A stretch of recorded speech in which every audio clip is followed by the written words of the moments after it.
Olá, bem-vindos a mais uma conversa aprofundada aqui com a gente. Olá a todos. Hoje a gente vai mergulhar num artigo acadêmico bem interessante, publicado lá em 2018 na revista Educação e Sociedade.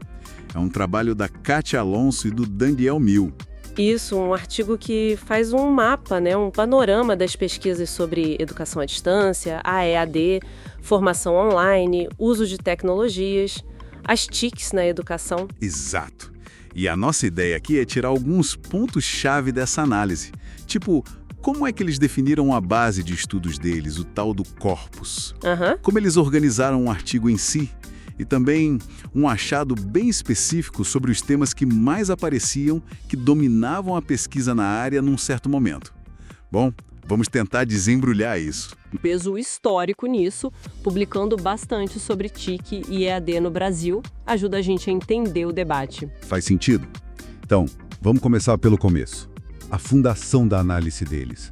Como definiram esse corpus? O que exatamente entrou nessa base de estudos? Olha, o interessante é justamente como eles montaram essa base, o corpus, para poder fazer o que eles chamam de estado do conhecimento. Certo. Basicamente, eles juntaram trabalhos anteriores que eram importantes para a área. Isso incluiu, por exemplo, pesquisas internacionais, de uns periódicos bem conhecidos, do começo dos anos 2000.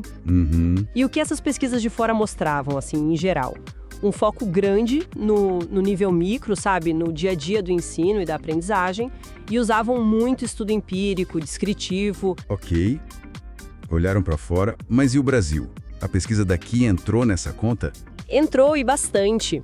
Eles usaram levantamentos de pesquisas nacionais também, pegaram um período longo, que ia, de meados dos anos 90 até mais ou menos 2013. Sim. E nessas pesquisas brasileiras, o que se notava? Uma predominância de estudo de caso e a EAD aparecendo com muita força, como um tema recorrente. Já era um tema forte, então. Sim. E além disso, eles incluíram um mapeamento mais recente de um grupo de pesquisa, o LETICE, focado em teses, dissertações e artigos entre 2010 e 2015. E o que esse mapeamento mais novo mostrou? Ele meio que reforçou essa ideia, A EAD estava virando quase um sinônimo de uso de tecnologia na educação. Mas, ao mesmo tempo, apontou uma certa fragmentação. Muitos estudos focados em experimentações bem específicas, locais. Entendi. Então, o corpus é essa mistura, Um olhar para a pesquisa internacional e outro bem focado no Brasil, para ter essa visão mais completa das tendências. Exatamente. Foi a matéria-prima deles para análise. Beleza. E tendo essa base toda, como eles organizaram a discussão no artigo? Qual foi a estrutura? Eles dividiram o trabalho em 5 sessões principais, bem organizadinho. 5? É. A primeira sessão foi justamente para discutir o corpus, essa base que a gente acabou de conversar. Certo, faz sentido. A segunda traçou um panorama mais geral das tendências que eles encontraram, o que estava acontecendo na pesquisa, Ok. A terceira entrou fundo nas metodologias, quais eram as mais usadas. Aí destacaram muito a abordagem qualitativa, os estudos de caso. Que você já tinha mencionado, principalmente no Brasil. Isso. Aí a quarta sessão olhou para metodologias que estavam, digamos, surgindo ou ganhando força, tipo a etnografia virtual ou netnografia, que é basicamente tentar entender as comunidades online usando métodos da antropologia, adaptados para o digital. Interessante. E a quinta? E a quinta, por fim, entrou numa discussão mais conceitual, sobre o que é presencial, o que é não presencial e a ideia de hibridização, que já estava começando a ganhar mais corpo. Puxa, uma estrutura bem completa mesmo, vai do fundamento da pesquisa até as discussões mais conceituais. Agora, voltando um pouco, você falou que nas pesquisas nacionais a EAD aparecia muito. Teve algum resultado que mostrou o peso disso?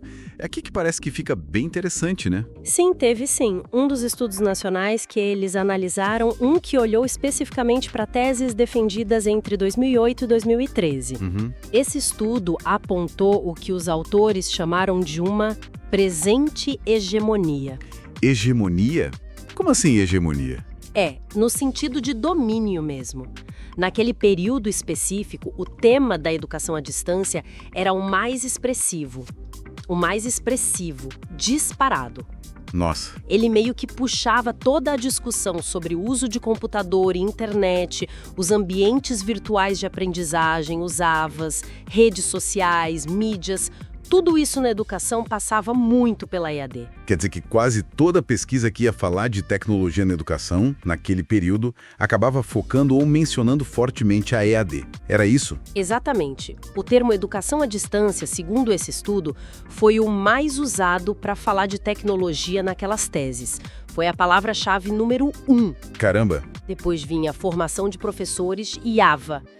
Mas a EAD era dominante. Sugere que naquele momento a EAD não era só uma modalidade, era quase o óculos principal pelo qual se olhava a relação entre educação e tecnologia aqui no Brasil. Nossa, isso é muito revelador mesmo.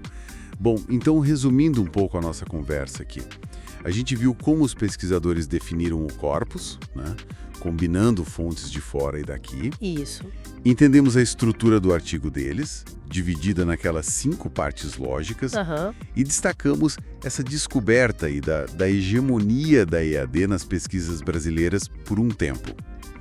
O que a gente pode tirar disso tudo?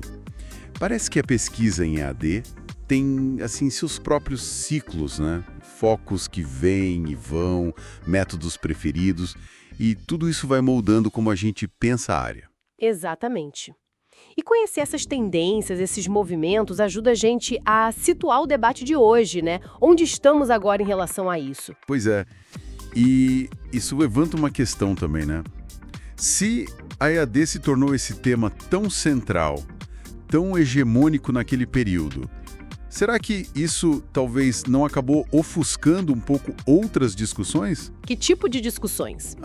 Discussões talvez mais amplas sobre as transformações culturais, pedagógicas, que o digital traz para a educação como um todo, sabe? Não só para a EAD, mas para o presencial também. Bom ponto. Então, fica essa reflexão, né? Considerando essa hegemonia e o foco, às vezes mais instrumental na tecnologia, que alguns estudos do corpus mostraram, que outros aspectos dessa relação educação-tecnologia poderiam ser mais explorados? Quais os próximos passos para a pesquisa na área? Acho que é algo para a gente continuar pensando. Com certeza. Uma ótima provocação para a gente encerrar essa análise de hoje. Isso aí.